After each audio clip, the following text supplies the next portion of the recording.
네, 서울지방변호사회가 지난주 법무부에 장애인 학생 차별 사례 제도 개선 의견서를 냈는데요. 어떤 내용인지 직접 의견서를 작성한 서울지방변호사회 장애인 인권소위 의원 정관영 변호사를 연결해서 말씀을 나눠보겠습니다. 네, 변호사님 안녕하십니까? 예, 안녕하십니까? 네. 서울지방변호사 인권위원회에서 활동하고 있는 정관영 변호사입니다. 네. 지난주에 그 변호사 시험에서 장애인 응시자들이 차별을 겪었다 이렇게 지적하시면서 법무부에 의견서를 제출하셨죠? 예, 그렇습니다. 구체적으로 어떤 내용의 차별인가요? 예, 저희 서울지방변호사회에서 지난주에 법무부에 장애인 응시 학생들이 비장애인들과 시험 응시를 할 때 이제 차별을 겪고 있으니 그걸 좀 겪지 않게 해달라는 내용으로 의견서를 저희가 제출했습니다. 네. 대표적으로 좀 예를 들어보면 이렇습니다. 비장애인 학생들이 이제 그러니까 일반적인 응시생들은 지금 코로나19 이후에는 전국 25개 시험장에서 자신이 원하는 시험장에서 이제 시험 응시가 가능해졌습니다. 네, 그렇군요. 그러니까, 예. 그러니까 비장애인 응시생들은 자기가 다니는 학교에서 보든지 아니면 뭐 자기가 집에 가깝다면 가까운 학교에서 보든지 선택을 할 수가 있습니다. 근데 장애인 학생들은 이 부분에 대해서 차별을 받고 있는데요. 네.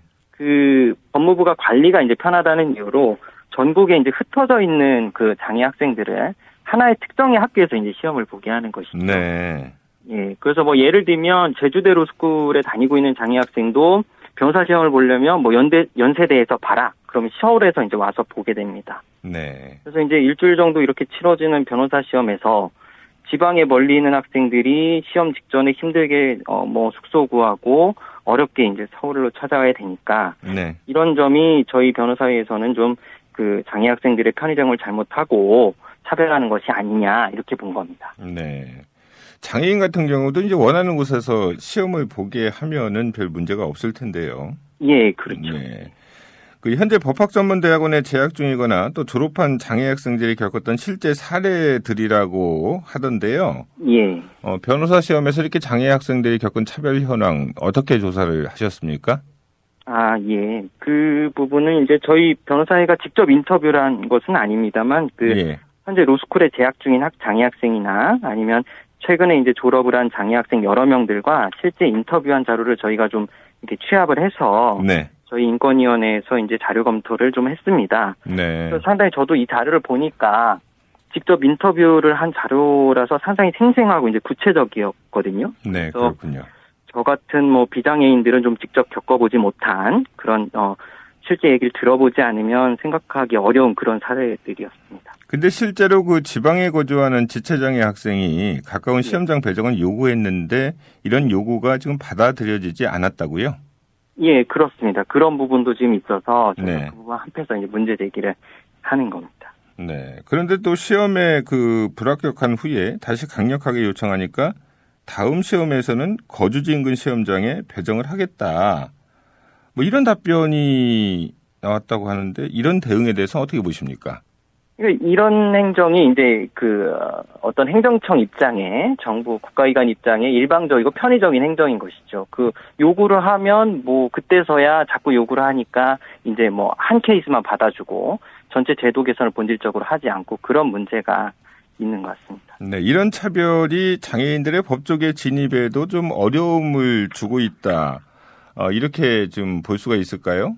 예, 그렇습니다. 이게 지금 사실 저희 인구수를 생각해 보면 네. 우리나라 인구 중에 전체 장애인은 한 5% 정도 되지 않습니까? 네. 근데 이제 전체 로스쿨에 이제 입학한 장애 수가 18년 기준으로는 장애 학생이 0.65% 정도 됩니다. 1%도 안 되는 거죠. 그래서 그렇군요. 근데 또 그렇습니다. 근데 또 여기서 다 시험에 합격한다는 보장이 없기 때문에 시험에 합격한 이제 장애인 변호사는 엄청 이제 숫자가 줄어들게 돼서 과연 이게 우리 로스쿨 제도가 법률가를 양성하는 유일한 제도고 이 제도를 시행한 게 10년이 넘었는데 근데 과연 이런 어떤 이렇게 두는 것이 과연 맞는가? 이게 좀 법조계 내에서도 좀 생각을 해봐야 될 문제가 아닌가 그렇게 생각하고 있습니다.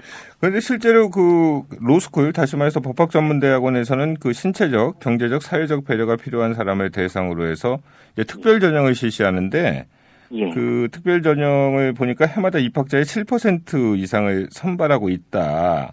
예. 라고 하는데요. 맞습니다. 이게 수치로 좀 확인되는 게 있습니까? 그러니까 뭐 법에는 이제 7% 이상을 선발해라 이런 식으로 이제 돼 있습니다. 이것도 뭐 10년 전에 5%였는데 조금 올린 것이죠. 왜냐하면 네. 그 최소 수치만 이제 선발을 하고 있으니까요. 딱 7%만. 예. 근데 또 그러면 이 지금 실제 입학을 해서 어떻게 지금 다니고 있고 특별 전형 학생들이 다니고 있고 그 중에 변시 합격률이 어떻게 되느냐 이게 수치로 좀 확인되고 통계 정책 자료로 있어야 되는데 네. 이게 없는 것도 지금 아주 큰 문제입니다. 그러니까 장애인들의 법학전문대학원 입학 현황이 일단 7% 이상 선발을 해야 되는데 예. 그 7%의 어떤 현황과 또 변호사 시험 합격자 비율 이런 것들이 지금 확인이 되지 않고 있다는 거죠.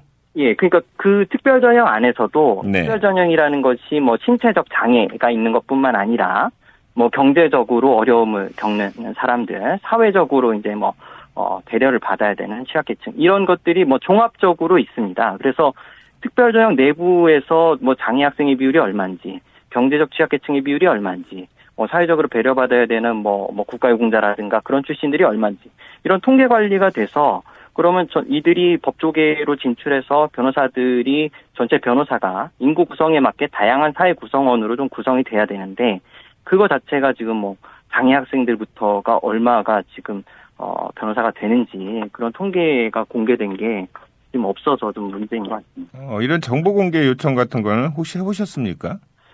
저희 변호사회에서는 이번에 좀 너무 시일이 급해가지고 네. 저희가 해보지는 못했고요. 예. 다만 이제 그 일요신문에서 예전에 교육부에 정보공개 청구를 해서 얻은 그런 이제 보도 자료가 좀 있습니다. 네. 그때 이제 2018년 기준으로 아까 말씀드린 그 정도. 그렇군요. 2019년도부터 한 10년 동안 네네. 35명 정도가 장애 학생들이 입학한 상황입니다. 네. 그러니까 지금 말씀하신 게 10년 동안 2018년까지 10년 동안 25개 법학전문대학원에서 장애인은 총 135명이라고 말씀하셨죠? 예, 그렇죠. 네, 그렇군요. 그게 0.65%죠. 0.65%에 불과하다. 예. 물론 0.65%는 전체 선발 인원의 0.65%인 거죠. 예, 그렇고 이제 또 그 네, 안에서 네. 변호사가 또 되는 건 더 작겠죠. 그렇습니다.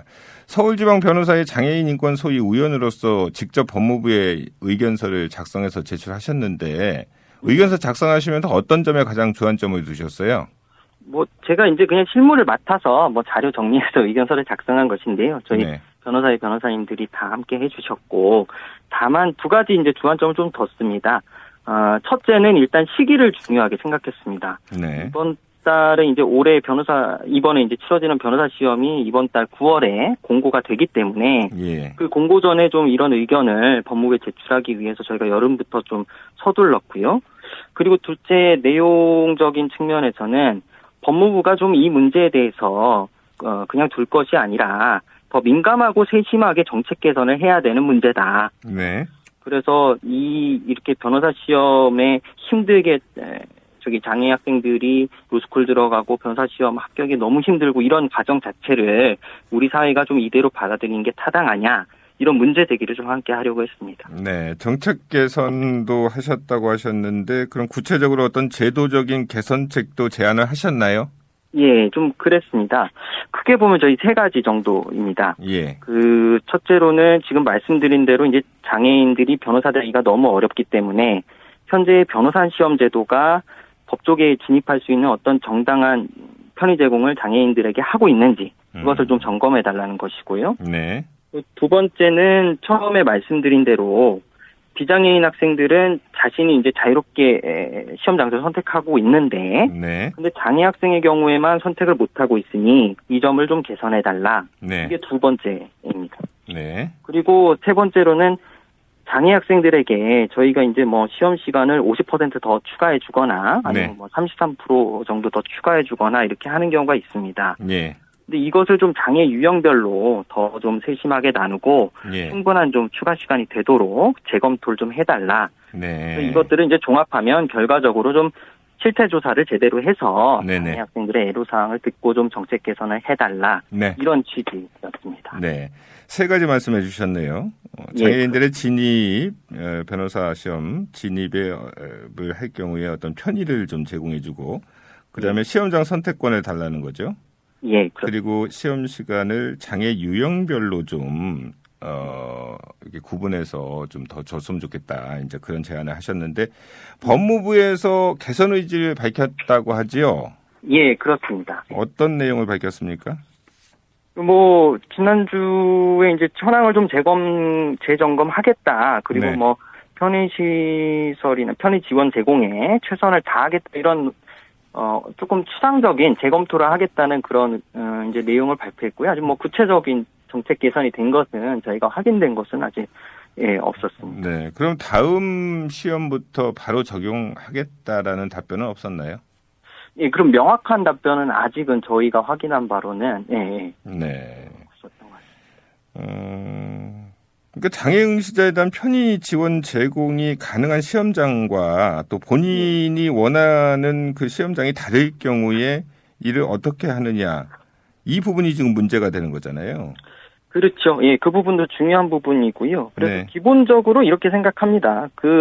장애인 학생들이 시험장을 선택할 때 네. 비장애 학생들이 자유롭게 선택할 수 있다면 그만큼의 충분한 편의 제공을 장애 학생들에게도 현재 상태에서 그만큼 제공해줘야 그것이 차별이 되지 않는다. 실질적인 어떤 기회균등을 해주는 것이다. 네. 저희는 그렇게 보고 있습니다. 네. 답변을 좀 빨리 줬으면 하고요. 저희도 좀 촉구하고 싶고요. 만약에 다음 시험부터 적용이 어렵다면 그 이유가 뭔지도 명확히 좀 밝혀줬으면 좋겠습니다. 예. 네. 장애 학생에게 주어진 추가 시간, 현재 이게 조금 전에 말씀을 좀 하셨는데 예. 어떻게 좀 다른지 설명을 간단하게 해주시겠어요? 예.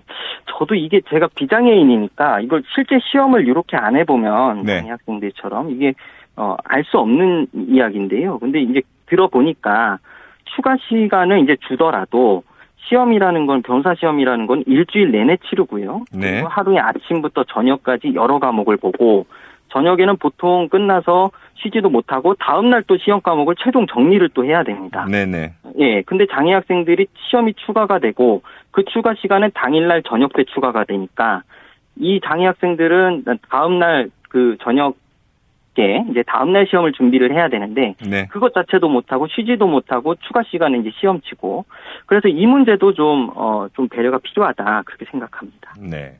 우리 사회 구석구석에 있는 장애인과 비장애인에 대한 이런 차별 문제 하나씩 좀 빨리빨리 해결이 좀 돼서 함께하는 그런 사회 구성원이 좀 돼야 되겠습니다. 시간이 돼서요. 오늘 여기까지 말씀을 좀 듣겠습니다. 예. 네, 변호사님 말씀 잘 들었습니다. 예, 감사합니다. 지금까지 서울지방변호사회 장애인 인권 소위 위원이신 정관영 변호사와 함께 말씀 나눠봤습니다.